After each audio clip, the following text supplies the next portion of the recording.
Hi, everyone. I'd like to do a shout out to our sponsor, Bako Diagnostics. Early detection is the single most important factor in improving patient outcomes.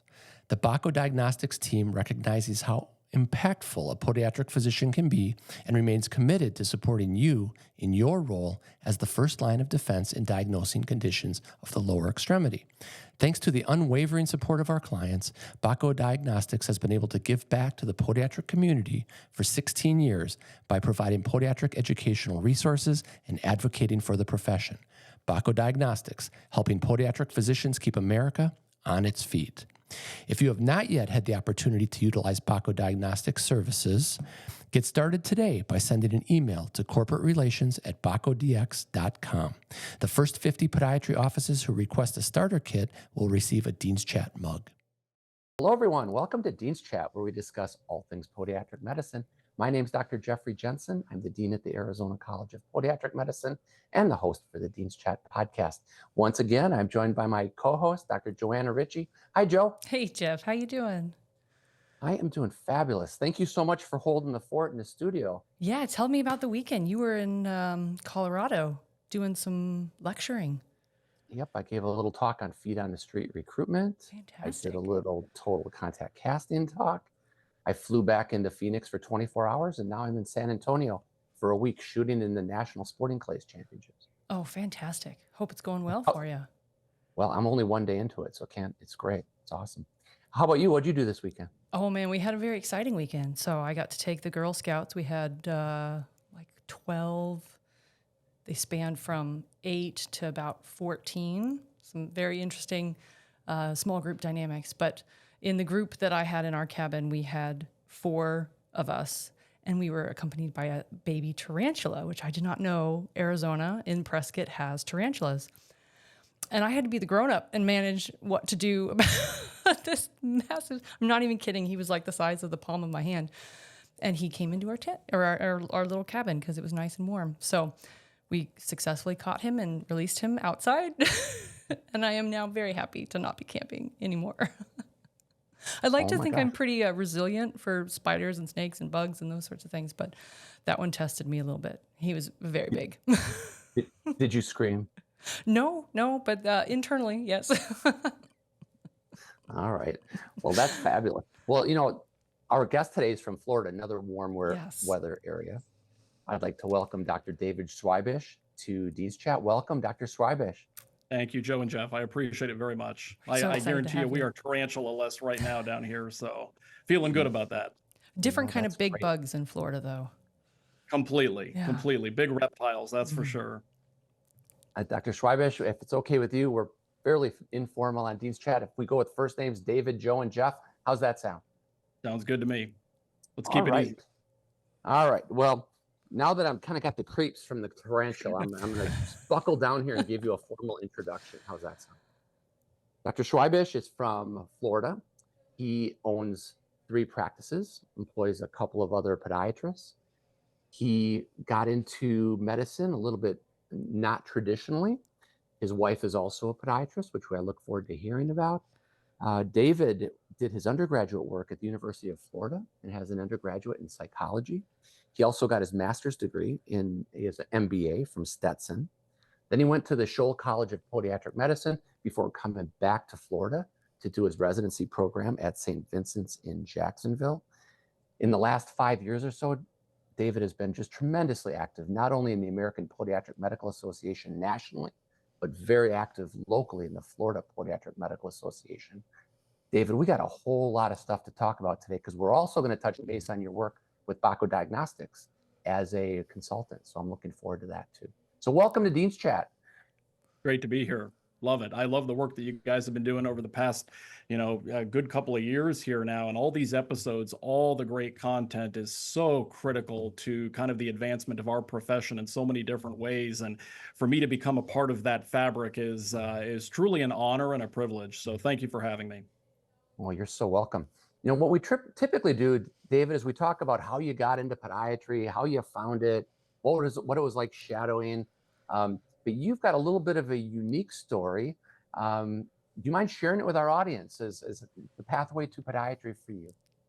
Certainly, yeah, no. So, my pathway is non-traditional in that I was not the child who said at the age of 5 that I wanted to be a doctor. But early on, there were some, rumblings in my mind as I went through high school that maybe I would entertain a career in medicine. So, as I got into college, I was a youth of many interests, so I took a variety of different classes. Found it a little bit tricky to really firm up a career plan, but I did take some of the pre-med prerequisite courses. But as I got towards the end of my undergraduate degree, I found myself actually working in real estate and became very involved with that. To the extent where actually upon exiting college, I was working full time in real estate. And that brought me up into a place where I felt like I needed to really pursue higher education and business. And so I pursued my MBA shortly thereafter at Stetson University. Absolutely loved my experience there and kind of what it brought into my mind in terms of thinking like an entrepreneur and thinking like a business owner. But right around the time I was finishing up my MBA and working in real estate, the recession hit. And that whole arena, real estate in Florida, did not mix very well together. So I found myself in an environment where it was very difficult to find work that didn't require me to move around a lot or be very geographically mobile. And right around that time, my wife, she actually at the time was my fiance, and she and I are high school sweethearts, but she was always going into the medical path and had found podiatry to be a perfect career choice for her. So when I found myself in a position of, what should I do with myself and how can I be productive now with this business degree and all of my experience, I said, well, surely let's go into medicine because it's very practical. And so she and I did a lot of brainstorming. We really thought through our options, and knowing that podiatry was so multifaceted and it was ideal for somebody who was entrepreneurial in nature, we said, let's do this together. Let's be practical, let's be focused, and let's get this done together. So started applying to various schools, interviewed with multiple campuses, Barry, Kent State, Shoal, and really loved our experiences at almost all of them for various reasons. But we ended up settling on Shoal simply because we're Floridians, so who wouldn't want to be in a long winter with a ton of snow, right? But really our experience at Shoal during the interview process was phenomenal. And I was born in Chicago. I have a lot of extended family in Chicago, so it seemed like a fairly natural fit for us. And so that's where we ended up, and we did our time together at Shoal, and ended up coming into our clinical training thinking, hey, listen, let's get some different, varied residency training, different surgical exposure, different viewpoints about medicine, and sure enough, we ended up matching in the exact same program together. Wow. So that's what brought us down to Florida to St. Vincent's Medical Center, where she and I, my wife and I, were co-residents with each other, two of only two residents in the year. And then, of course, we get to our third year, and I become the chief resident, which had its own host of challenges, being the chief resident over your wife and everybody else in the program. But that's a whole different Dean's chat right there. But we made it work. We made it work. And when we came out into practice, our goal was to be in practice for ourselves and be in business for ourselves. And so we, over the course of the last year and a half or so of residency, had a lot of discussions with various doctors around the state of Florida who were either looking to transition or perhaps, looking to head off into retirement. And we connected with a doctor who the timing couldn't have been more perfect. And he had a single office in Indian Harbor Beach, Florida, was very much looking forward to a golfing career in retirement and couldn't have been more ready to kind of hand the keys over. So we took over his relatively part-time practice, and we've since grown it into a 3-office practice between my wife and I working full-time, and comes with all the struggles and challenges of being in private practice for yourself. But I honestly couldn't have asked to do it any other way. That is fabulous. Joe, your thoughts? There's a whole lot of great things to talk about. Oh man, there's so many things, but I'd love to sit a little bit on the private practice part, because we get a lot of students that are really interested and motivated to go into something like a private practice setting. And I think some of the loudest voices are not in private practice, and maybe even some of the people that are feeling a little dissatisfied because they maybe don't have as much control over their day. Can you talk a little bit? You had talked, it's like the roller coaster of entrepreneurship. There's rewarding things and struggles. Can you talk a little bit about what that process looked like for you guys in terms of growing a practice, not just taking over a practice, but then growing, and maybe some of your top tips that you would tell budding entrepreneurs that are wanting to open practices? Certainly. Yeah, Joe, and you kind of, hit on such a major topic of discussion for so many young physicians and even folks coming through their student years and into residency. And I've had the privilege of developing a very good working relationship with many of the campuses across the country, but especially here in Florida at Barry University, and given talks there and engaged with them at both our SAM conference, the big FPMA summer conference, and the annual conference SAM. And in a lot of the conversations I have, we get into the weeds about private practice, because I recall when I was a student and even going through residency that, like you said, there are so many doctors who they either feel very disenfranchised from their experience, or perhaps they're very embittered about what private practice has kind of meant for them. And it's gotten to the point where so few young doctors are even pursuing private practice, for themselves. And I think that's truly unfortunate, because we as podiatrists are truly privileged to have a specialty that works very well in private practice. And as long as you actually put the pieces together in a very strategic way, and you're smart about the way that you practice, and you either pursue mentorship or other touch points to really build relationships that can foster your growth, I really encourage it.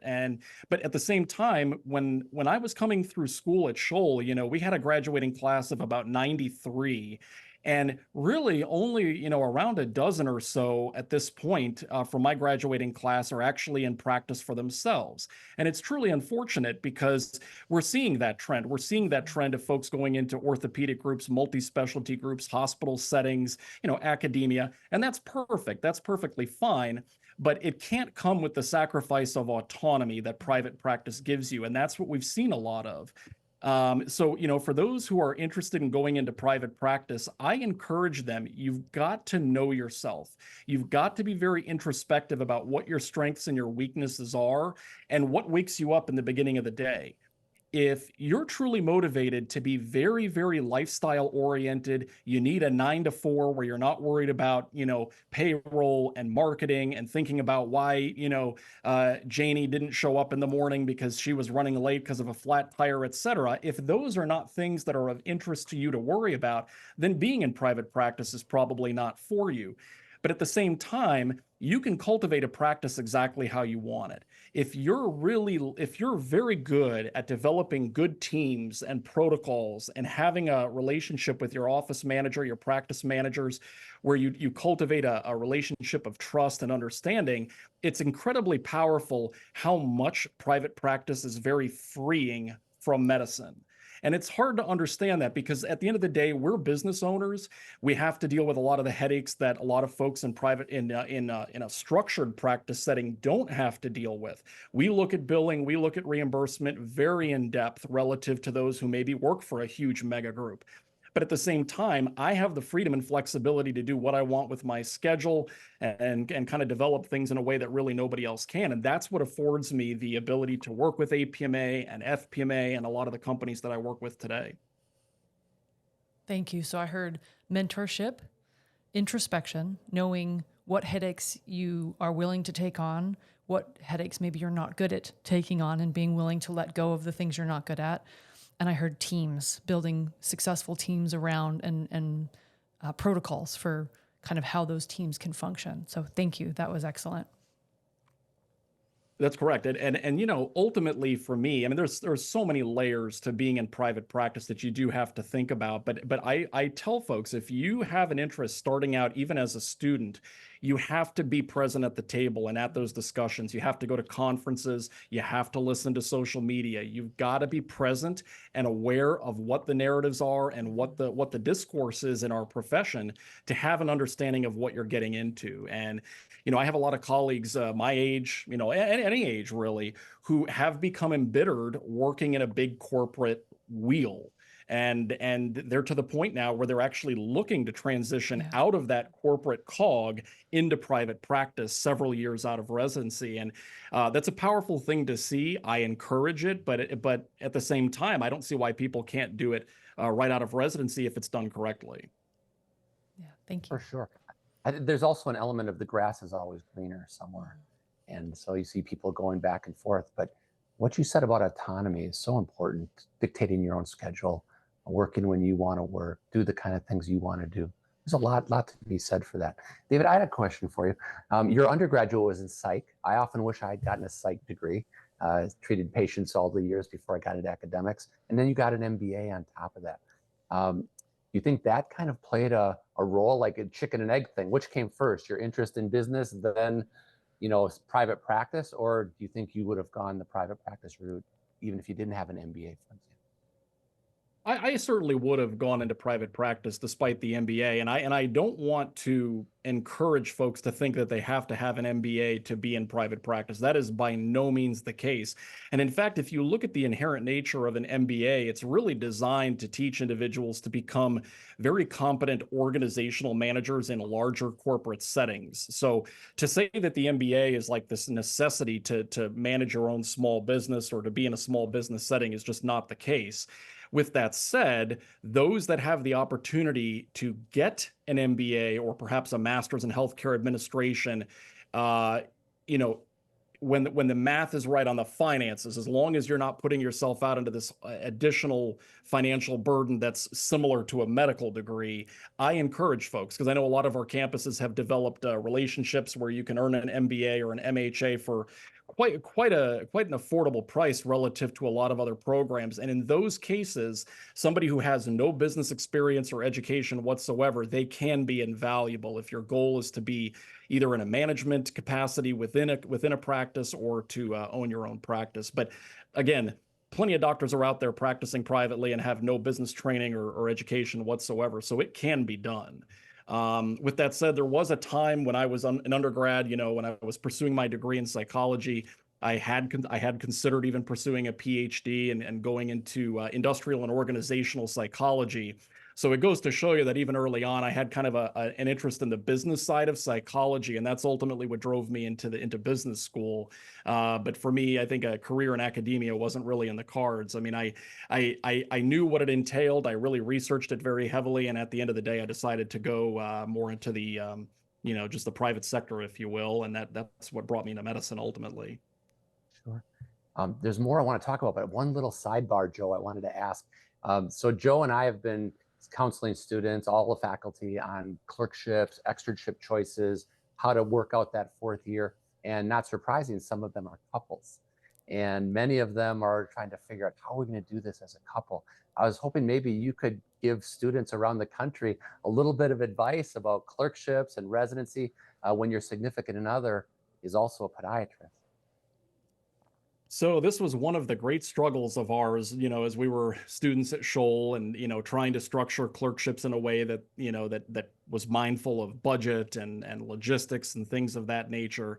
We were very fortunate. I mean, we had started to develop some relationships with residency programs even early on. And I encourage those who are in a relationship or where there's some type of a parameter of restriction, similar to being in a relationship where you're trying to potentially match near each other or whatever, that you have to be very proactive. You have to visit programs very, very early. We started visiting residency programs as a student at the end of our first year of school, knowing that there was going to be a significant hurdle to jump in trying to match together. So we needed to get our names out there. We needed to cultivate some relationships early on, specifically for us within the state of Florida, to where we were doing what we could to reduce that hurdle and the risk there as much as possible. So I think that's a key thing, is developing relationships and doing some on-site visits with programs during any of your breaks, your summer breaks, your quarter breaks, whenever it is, even if it's one day, simply to put your name out there and let a program know that you're even remotely interested can be immensely powerful down the line once you're applying for clerkships and residency. With that said, I think also you have to keep in mind that as a couple, if you're well established and your goal is to try to match within geographic proximity or within the same state or same region, there's potential for disappointment there. I knew couples who were going through the match process together and they ended up on opposite ends of the country. So that communication with your significant other has to be very deep and very layered early on about what if we don't match near each other? What if we don't even, or what if we're not even offered clerkships within proximity to each other? And how are you going to weather that tide? I mean, couples can do it. You can certainly fly back and forth whenever you get a chance to spend a day or two together. And now with, Zoom and everything else, it's quite easy to stay in touch interactively. But it's a challenge. It's a challenge. We found ourselves having to, get housing in different places at different times, which added a layer of expense. And sometimes we could share housing together during clerkship rotations. But it wasn't horrible for us, but I know that's not the experience for everybody. But that's where you have to communicate well with your partner and really try to figure out what's most important to you. Is it really the academics of it and the experience of it, or is it truly your relationship? Because if your relationship comes first, if that's what you're prioritizing, you have to go through that process with that in mind and be a lot more dynamic and open-minded about what you're going to get out of residency then. Well said. Joe, your thoughts on all that? Yeah, it's definitely a really common question that we'll get, and because it's somewhat unique, and I love that you framed that to not just to couples, but anyone that maybe is trying to set their schedule around any kind of constraint. Because I think those tips that you gave are translatable to so many different situations. So I love, basically, again, if I were to summarize what I was hearing you say, is the flexibility, being clear to communicate what those expectations are with each other, and find out what the goals are. And once you can kind of figure those big three, then you can map out what you want based on those three decisions. So I appreciate that. You're exactly right. And I, we as physicians are inherently academic. I think you kind of have to be, to at least a small extent, to be successful in this career path. And so we're typically seeing students coming into the clerkship selection process and residency process thinking, I want XYZ surgical training. I want XYZ academic experience. I want this type of, clinical training, whatever it may be.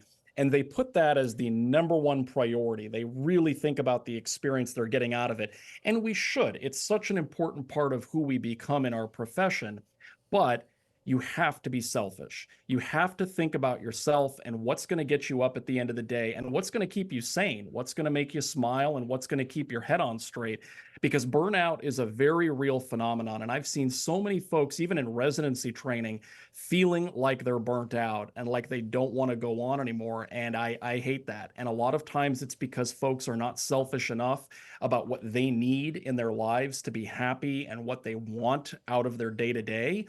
And it didn't translate into where they ended up for residency. And, some people end up in the middle of Manhattan when they're just inherently a country person and they like to smell, fresh cut grass every day. You're not going to get that in Manhattan. And that can really affect your day to day. I think that going back to your first thing too about, having that opportunity to be introspective, sometimes, especially when these young adults are 23, 24, trying to figure some of these things out. They maybe have not had to ask themselves these questions like, if I could design my perfect life, and again, recognizing that it doesn't necessarily work out that way, but if I were to design my perfect life and come up with my top 5 priorities, can I make that align with my educational goals? And we have so many amazing programs now. I would venture to say that you can. It just really has to become, what do you want? And then what do you need from a program, and figuring out how to align those things. So I can very much appreciate some of the sentiments that you have on that.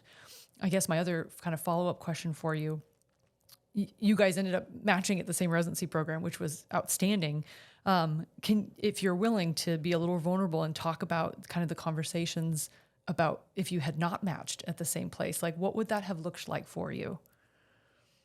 Well, we fully, prepared ourselves and actually anticipated that was going to be the case. I mean, our goal was to at least be ideally within the same state, Okay. knowing that we could be within a weekend drive, a quick few-hour drive, or something apart from each other. And in fact, it was actually our goal. I mean, we wanted complementary surgical training and complementary clinical training, not really identical training. So at the end of the day, though, we took advantage of the situation and said, all right, well, if we don't match together, if we're not in proximity to each other, how are we going to make it work? And again, that was good, clear communication between the both of us. And we resigned ourselves to saying, hey, listen, if I match in California and you're in Florida, we're going to, make a plan at least once a month to hopefully travel to see each other. And we knew first year is always a very, very taxing time, and time was of, minimal opportunity there. So again, we're high school sweethearts. You have to understand at this point now, we've been together going on 23 years. So at that point, we were only together for 14 years. And so we had a very good, deep understanding of each other and our relationship and trust and all of those types of things that were essential to a healthy marriage. And we knew we were going to make it work through thick or thin. And that's what we put ourselves out for. It just so happened we ended up in the exact same program. And interestingly enough, that had its own challenges that we didn't Sure. quite anticipate. But we made it work, and here we are. Yeah. How do you vacation plan when one of you is always on call? It was very tricky. I mean, we were in a program that was quite limb salvage focused. There was a decent, a decent specter of trauma. It was fairly diverse, and it was going through evolutions also of its own. So our first year was difficult. You had contrasting call schedules, and clinical schedules were completely opposed. So we just knew that first year was going to be tough, and we had to tough it out. But once we got into second and third year and had junior residents to work with, there was a lot of collaboration. My co-residents were all fantastic women. They were my sisters, I called them, and we were a family. I mean, we truly were. We got along wonderfully. We had each other's backs. We always were trying to figure out how to make things work schedule-wise and academically, and so it wasn't an issue whatsoever in the later years. David, I was going to transition a little bit, but I thought it was interesting to hear you say you had to be a little bit selfish, because when I look at your career the last 6 or 7 years, it's anything but selfish, right? It's selfless. Your willingness to work on behalf of our profession with the Florida Podiatric Medical Association, and then carrying that even further to the American Podiatric Medical Association, it is nothing short of amazing to me, especially so young in your career. I was going to kind of give you a blank sheet to talk about giving back to the profession and the various things you've been involved with. Your thoughts on that, because I find it to be fascinating and amazing at the same time. Well, first of all, I want to assure everybody listening that I didn't pay you to say that. So let's just put that out there first and foremost. But thank you. So here's the thing. I know myself very well, and we are in a profession, that is relatively small compared to other specialties within the healthcare spectrum. And it's chock full of individuals who are innovators. They're phenomenal surgeons. They're academicians. They are really moving the entire spectrum of healthcare forward in a truly amazing and awe-inspiring way. And a lot of these people are folks that I call friends and colleagues in so many different ways. At the end of the day, for me, it's truly about advocacy. It's about what can I do? And for me, I think a lot of that comes through my voice, and also the ability to try to connect dots and try to overcome some of the hurdles that we face in both the legislative arenas and even in the educational arenas. And that's where my strengths lie. And I recognized that fairly early on. So when I was a student at Scholl, I took on leadership opportunities where I could, because I realized that not only was our profession in need of advocacy, we needed students to be involved in that process very early on. And so I was elected as the IPMSA, or Illinois Podiatric Medical Student Association, the president. So I was overseeing a lot of the student organizations and a lot of the different activities that occurred on campus. And that evolved to where I was working with Dean Nancy Parsley as the student dean, and also working as a delegate within the APMSA. So very early on, I realized how critical it was that we as students have a voice, and we fight for what we know that ultimately we have to fight for. And there were mentors early on, like Matt Garofalus, who was the APMA president at the time, and he was an immense mentor to me. And he fostered that fire within my belly that taught me the importance of being a vocal advocate for your profession at the highest degree. do not accept anything less, because with a small profession like ours that's competing against the nurse practitioner associations, the physician associate associations, the AOA, the AMA, et cetera, we are a very, very tiny piece of the healthcare puzzle. And if you're not loud, if you're not vocal, if you're not passionate, if you're not relentless, nothing will ever, ever move forward. And we have a heavy profession. We have a very heavy profession. We are weighed down by, administrative hurdles and legislative burdens and scope restrictions and scope creep and all the things that come with caring for patients, pain, sometimes cosmetic results and insurance reimbursements and staffing issues. I mean, the list goes on and on and on. And so that heaviness that's on our shoulders is something that only passion can help to work through. And I'm hopeful that a lot of the work that I do helps to try to evolve things to a way where we don't have such a heavy profession. I don't have all the answers. I know that me, myself, and I is a loud voice, but at the end of the day, it's really a team collaborative effort. And I work with such great people, not only in the FPMA, but the APMA and a lot of other organizations. And we're all trying to fight the same fight. We're trying to move the needle forward and overcome barriers where they've evolved in our profession. And it's such a privilege. It's such an honor to be part of that process and see a lot of the things that we've helped to resolve. Well said. Bill, your thoughts? Yeah, and I think just to give a quick shout out, actually one of the best videos I've seen recently came from the Florida Podiatric Medical Association about what podiatry is. And what I really loved that your group captured, what I think is sometimes a little difficult, and Jeff, we've talked about this, is this idea of like, how do you brand a profession when it's a specialty, but there are so many subspecialties and facets that you could either do a little bit of all of it, or you could dive all in one area. So how do you say what that is, and how do you define that? And I really appreciated that the way that they kind of went through different kind of different podiatrists and what they're doing and what that means. And I just thought it was a very well-rounded view of what we are. So I guess that's my follow-up question then with that video is, as you have worked with both the state level and the national level, what do you think are some of the biggest challenges moving forward for our profession? We'll stop there, and then I'll maybe follow up with my next question.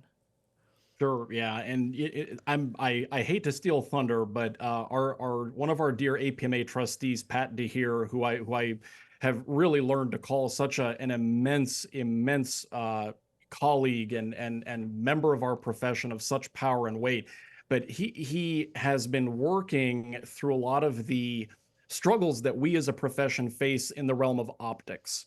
We are a profession that over the course of years has really struggled to maintain its optics and its image in light of not only other healthcare professions, but even within itself. And unfortunately, we see that in social media. We see, things that have evolved on Student Doctor Network and PM News and other resources that are trusted within our profession, but unfortunately have highlighted us in a way that's not really optimal in the way that we represent ourselves to the public and even to future students who are exploring their professional options. And, we have a recruitment crisis that's inevitable, that is going to develop some of it from COVID.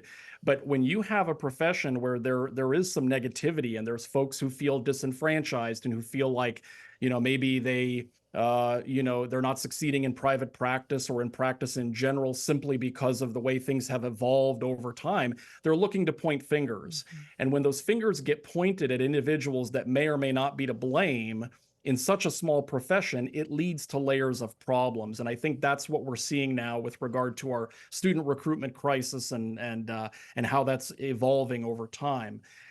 For me personally, I know that as a profession, I see it when I go to conferences all over the country, that our podiatrists, our profession is very, very different depending on what perspective you take of it.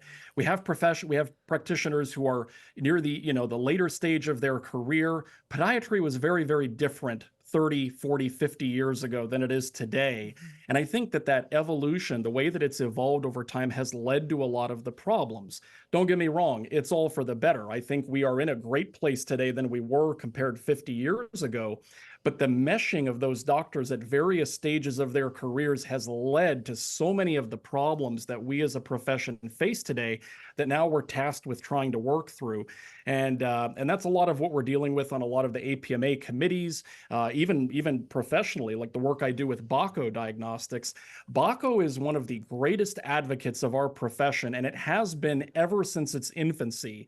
As a student, I recall the role that Bako took at trying to bring to light a lot of the issues that podiatrists face with regard to even just fundamentally diagnosing skin and soft tissue disorders, because we as podiatrists are at the forefront of that in the lower extremity, and yet we are underdiagnosing and under biopsying to a ridiculous extent compared to our colleagues in other professions.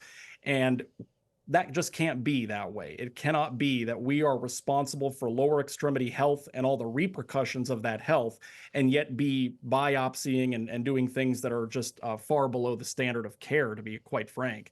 And so Bako ultimately in that role has been a major advocate for our profession. And I have found it truly critical to be part of that ride, because when people are coming through the training process, through school, through residency, et cetera, if they don't take the necessary steps to not only further their own selves professionally, but also as an advocate within our profession, we're kind of destined for failure. And that's truly my fear, is that in 30, 40, 50 years from now, we have a bunch of individuals who are just not engaged in their profession and not trying to work through a lot of the struggles that we face. Can I follow up real quick? Yeah. Okay. I didn't want to take all the time, Jeff. I appreciate you letting me ask so many questions, but I think you've highlighted so many pertinent points, and I love this idea too of like bringing all the people together, bringing the players together, because I also feel like, just like with anything else in life, like you look at restaurant reviews, it's going to be the same thing, right? The loudest voices are sometimes the most dissatisfied, but it doesn't mean that they're accurate. Or maybe the things that they're bringing to light have some bits of truth, but more exaggeration, or like trying to piece through all of that. And so to your point, bringing all these people together and working together collaboratively, and each group is bringing their own strengths and their own perspectives to the table to ultimately continue to advance the profession. I mean, what better world is that than trying to really do good for patients and physicians alike? So I appreciated those sentiments. I'll save my follow-up, and I'll throw the ball back to you, Jeff. No problem. One of the things I like to do is interface with some of our friends on like Student Doctor Network and say, hey, come visit us on Dean's Chat. Yeah. You know, we've got a lot of great examples of people in our profession have been wildly successful and love what they're doing every day, which, David, I think that's part and parcel to being a podiatrist. Everybody that I know in the profession that is successful because they've tailored their practice to what they love to do. And I think that's inherent to be able to do the best you can, is to love what you're doing. So you see a lot of that in our profession. That's very true. Yeah, we are a happy bunch. I mean, if you talk to the average podiatrist, they are quite satisfied with their profession in a way that I do not see in other medical specialties. And that's a testament to really what we've evolved. I mean, we have developed a truly special little tiny piece of the healthcare puzzle that is fundamental. It's important, and it's highly satisfying. I mean, to see the relief on patients' faces when you're alleviating pain or solving a problem is so rewarding to me at the deepest part of my core. But at the same time, I'm able to derive a lot of professional satisfaction out of the other things that I can involve myself with outside of practice. For sure. So maybe it's a good time for us to transition, because I wanted to talk to you more about your role as a consultant with Bako Diagnostics, but I thought I would do a little shout out to our sponsor, Bako Diagnostics. We all know that early detection is the most important determination in improving patient outcomes. Bako Diagnostics remains committed to supporting you in your role as the first line of defense in diagnosing lower extremity pathologies. Bako Diagnostics, helping podiatric physicians keep America on its feet. David, we in the academic realm are so grateful to Bako. They come and do the biopsy workshops, Dr. Shear, and it's supported by the company, Bako Diagnostics. And I'll tell you what, they're one of the greatest advocates a profession could have in podiatry. Your thoughts on working with Bako and in your relationship with them? Yeah, Jeff, I couldn't agree more. I mean, it's so far greater than just biopsies and skin conditions. I think you talk to students and they hear Bako and they immediately think skin and biopsies, and that's about the extent of it. But, for example, I'll be speaking about the role that artificial intelligence is playing in lower extremity health at a conference in a couple of weeks in Fort Lauderdale, and that's a Bako lecture. I mean, that's something that I'm actually presenting on behalf of Bako Diagnostics, and they understand that if you're going to be a true leader, an advocate for our profession, you have to be far greater than just yourself and what your sole purpose is. And yes, it's a diagnostic lab. They have a goal to obviously get physicians to utilize their services as a laboratory. But at the same time, there's a full spectrum of ancillary resources and products that private practitioners can make use of. There are a whole slew of even educational resources that can be used by students, residents, and fellows alike on their website, at different meetings, workshops that are being hosted. So it's far greater than just, hey, a company that wants you to use their product or service, please do so, and that's it. And ultimately for me, where I find that Bako has made inroads in a way that very few other companies have is just the nature of their relationships across the entire spectrum of our profession. I talk to people who are working on the legislative advocacy side, who have worked with Bako to try to work through LCD issues, Medicare-related, coding and billing issues, trying to work through private payer issues pertaining to PCR analysis or other types of diagnostic testing. So when you really understand the depth of the work that's being done by Bako in all different dimensions and layers of our profession, you can actually understand then the nature and the true value of what they've provided to us as podiatrists.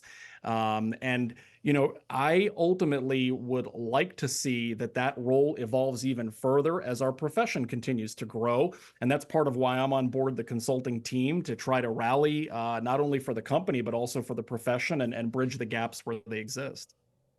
Very nice. Joe, your thoughts on Bako and their contributions to our profession? Yeah, I love a couple things that you just highlighted there, David. Like, so much of what we do is based in evidence and science and support, and yet there's and I will only use I language.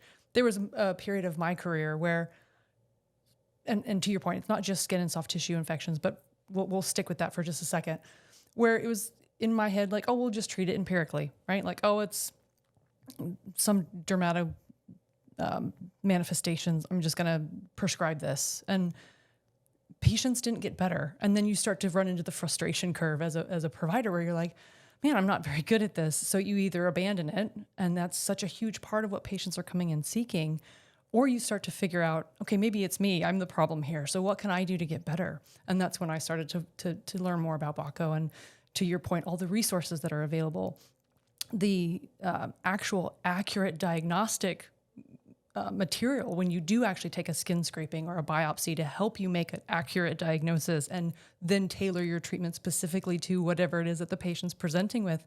And then, in fairness, like most of the patients that had dermopathology in the practice that I was working in, they would go to dermatology. And I remember having a conversation with the dermatologist at the time, and he was just flabbergasted that they would be in the podiatry department getting prescriptions for medications when they're like, what are you basing this on? So to your point, it's also that collegial, bringing our profession up, advocacy for us as a profession, that we're not just basing decisions off of nothing. We are actually treating people the same way we would treat infections in the hospital or a surgery, that we're going to base our decision-making off of evidence-based medicine. What has the best outcomes for patients? That exact same thought process is being used in skin and soft tissue and the diagnosis and then the treatment. Because again, then the next phase is, okay, so now I have all this material. What do I do with it now? And so just my own, again, I will only speak from my own experience, but being willing to humble yourself and open the door to getting more information, and then also being more collaborative with your colleagues that are doing these things, asking those questions, and then getting the information to help patients do better. I don't know what's better than trying to make outcomes better. That's very true. And targeted diagnosis, targeted therapies go hand in hand with each other. And we, at the end of the day, are truly specialists. We play a certain primary care role as lower extremity health providers, but at the same time, we are actually specialists, and we have to think of ourselves that way. When a patient comes to us with a particular ailment of the lower extremity, if we do not afford them an accurate diagnosis to create targeted therapy options, we've failed them. And I see that every day in my practice, and I'm sure most people listening have seen the referral from an urgent care center, or a patient coming in frustrated because an urgent care center or a primary care doctor has simply been treating empirically without any regard to what the pathology actually is, and hoping that something will get better because they're being pressed in 15 different directions to treat a multitude of pathologies at the same time, least of which is their lower extremity skin or nail condition. And then they come to us because they're frustrated. We owe it to our patients and to the medical spectrum, just as it exists, to ensure that we're doing everything possible to get an accurate diagnosis and provide the appropriate treatment plan. We have enough published data. We have great work coming out of all the universities, all the colleges, and all the residency programs, the fellowship programs, to support a lot of the treatment that we prescribe, and a lot of even the over-the-counter remedies that Bako Diagnostics offers to treat the wide spectrum of ailments that we diagnose. So why not do it accurately? Yeah. That's what I say. And patients love having those. Again, we'll say just talk about products for a second. They love having access to that right there on the spot.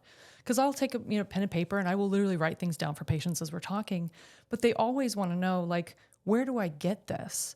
And especially, a good portion of our patients, they don't shop on Amazon. Well, we'll just say the elderly population. Some of them do, but some of them don't. They just want you to tell me what I need right now. And so having some of those products, we used to carry them in the office, and it was wonderful because they were things that I couldn't necessarily just easily find. Oh, well, here's a link to a website to buy something, or go to Target and buy it from here, here, or here, right? They're specially formulated. They're very targeted. They're very specific to certain things that patients would have. And I really appreciated that, again, as a provider, learning more in this realm, having the answers for patients, but then also having a follow-up of here's something you can do about it. So just some, again, further shout outs to Bako and the love that we send them.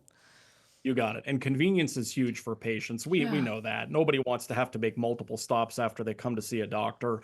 And at the same time, it's also a practice management tactic. If you practice for yourself and you have any control whatsoever over your inventory and protocols and things of that nature, if you're not incorporating ancillary products and over-the-counter or medical grade, dispensable products in your office, such as those that Bako offers, you're doing your practice a massive disservice. That and your patients too. And that's just part of built into my protocols for almost every single pathology we see. And I agree. And it's not just the practice management part, which is an important one, because again, if we're going to continue to provide care for patients, we need to be able to keep a practice running. But my argument to the people that want to just say that that's all that it's about, they're missing the time management, if nothing else. I would write down the name of something for a patient, and I would get 6 emails, right? Patient emails. Is this the thing you wanted? Is this the one? What about this one? It's cheaper. And it's I'm having to respond to all of those things, where instead I could just be like, here, this is what you need. If you want to look other way, online or somewhere else, by all means, these are the active ingredients. It's not the same, but go for it.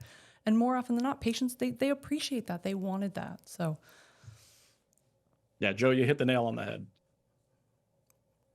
David, I have a question for you. If any practitioners are out listening to Dean's Chat and they're listening to us talk about the services that Bako Diagnostics provides, what is an example? How hard is it to be involved with Bako Diagnostics? What does it take for your office to become dialed in so that you can provide these services for your patients? Bako Diagnostics could not make it easier. I mean, they're, first of all, they're omnipresent. I mean, every conference, every event that you go to, they're involved at some level of sponsorship, typically have a presence in the form of a booth or something of that nature. So connecting with someone as simple as going to likely any event of any size within your state or component. But beyond that, they have a website that makes it very easy to create touch points between your practice and their local representatives. simply contacting them immediately will put you in touch with a local representative who can then open you up to the full spectrum of offerings, whether it be diagnostic testing or ancillary medical grade products that can be dispensed in your office. I typically tell folks that the proof is in the pudding. For me, if you look at what options are out there for diagnostic testing, and all of us, who are listening have experience with usually multiple labs, and you've seen the results. You've seen when you send a specimen of some kind into a lab and you get a report that's fairly black and white, doesn't provide much in the way of detail, doesn't really give you any facts to either substantiate the diagnosis or to provide any type of guidance. That is the polar opposite of what Bako Diagnostics affords physicians and patients alike. When I send a specimen to Bako, I know that I'm going to get a highly detailed report with color, truly a color photograph of the histology or the pathology that I'm actually submitting as a specimen. It's going to provide comprehensive layers of details about how that diagnosis was concluded. It's going to support that with evidence-based literature to support a particular treatment plan or treatment protocol. It's going to afford physicians and the patient the ability to contact Bako for additional questions. It is so easy for me that if I need to connect with a pathologist at the drop of a hat, the numbers on the information that's provided in the biopsy, and immediately I'm put through to a dermatopathologist or pathologist at Bako to discuss whatever it is if I have questions about it. And that to me is so powerful because I know at the end of the day, I can trust the data that I'm receiving and that I'm going to be providing to a patient, and that's going to be guiding a treatment plan. Well said. And I know that I speak for Joe. When we were looking for sponsors for Dean's Chat, we were looking for a company like Bako that takes care of not only the students, but the residents and the practitioners and really gives good outcomes for the patients. So thank you for sharing your experience with Bako. And it's been our experience too. We just love having them as a sponsor. Glad to hear it. No, I mean, and at the end of the day, we have a company that is very pro podiatry, and they obviously work outside the spectrum of podiatry. It's not like they're required to work with podiatrists, but when you see the value of what they can do to really guiding lower extremity health in a powerful way, that's where their value is that no other company can parallel. Well said. Joe, any last comments? No, again, we appreciate your time so much, David. It's such a treat to talk with someone with the kind of experience and background that you've had with working with so many different organizations and seeing people come together and the future. Oh, actually, I do. My last follow-up. So when I asked you the greatest challenges, what do you think is the greatest opportunity currently in our profession? We'll end on that one. That's a very good question. So the greatest opportunity I think that we have in our profession today is to evolve it in a way that positions us in a way that we've never been before. I know that sounds kind of generic and a little bit vague, but we are the lower extremity specialists like none other, especially in the United States. But worldwide, we see the value that podiatry plays. But here in the United States, we are the preeminent lower extremity specialists. And I feel that we have a trajectory in our country that allows us to play a role in healthcare that is still yet to be determined. I think that we're underutilizing the value of comprehensive annual lower extremity physical examinations that should be incorporated as part of just general healthcare. I think that we are still just at the cusp of what we can do surgically. We have pioneers across the country innovating the newest advancements in medical hardware technology and implant technology and surgical techniques. And it's going to allow us to play a part of healthcare in a truly novel way, especially when we start to incorporate artificial intelligence, we start to incorporate a lot of the changes in value-based care, when we start to do work even more in the research spectrum, a lot of the work that APMA is putting out to promote lower extremity research. All of these components together are going to cultivate into something truly marvelous that I think will be very appealing as a medical specialty to the youth that are out there, to college students that are out there looking for a pearl of a profession. That's what I feel like we have, is a pearl of a profession that's highly under-recognized. And I think that with all the mix of people that we have and the advances and the way that the schools have evolved, the curricula over the course of time, and residency training has evolved and fellowship training has evolved, we're on an immense trajectory. And that opportunity is something that I truly want to be a part of. And I'll conclude, I don't want to make this a platform for anything political, but I am officially a candidate for the Board of Trustees for the APMA for this coming House of Delegates in March. And so that opportunity for me is what I would hope would allow us to continue that trajectory and to make this a profession to be envied and to be one that so many more people would want to pursue. Well said. Beautiful. I could take one of these mics and just drop it. There you go. There you go. All I ask is for a Dean's Chat mug. If I can get one, that would really make my day. So that's part and parcel to being on this show, Dave. So thank you, David. I mean, what a wonderful discussion. And you know what? I'd like to have another discussion down the road and have your wife join us and get the couple's perspective on it. Please. Oh, she would love it. However, I'm kind of fearful she may overshadow me a little bit because, you know, she's Italian. So she's got that personality that, but anyway, listen, we would have a good time with it. I promise. Absolutely. Well, to all of our listeners out there, whether you're listening on podcasts on Apple or Spotify, hopefully you really enjoyed this episode. Dr. Schweibish is certainly one of the young leaders in our profession who is really going to make a difference in the years to come. And if you're watching on YouTube, by all means, become a subscriber.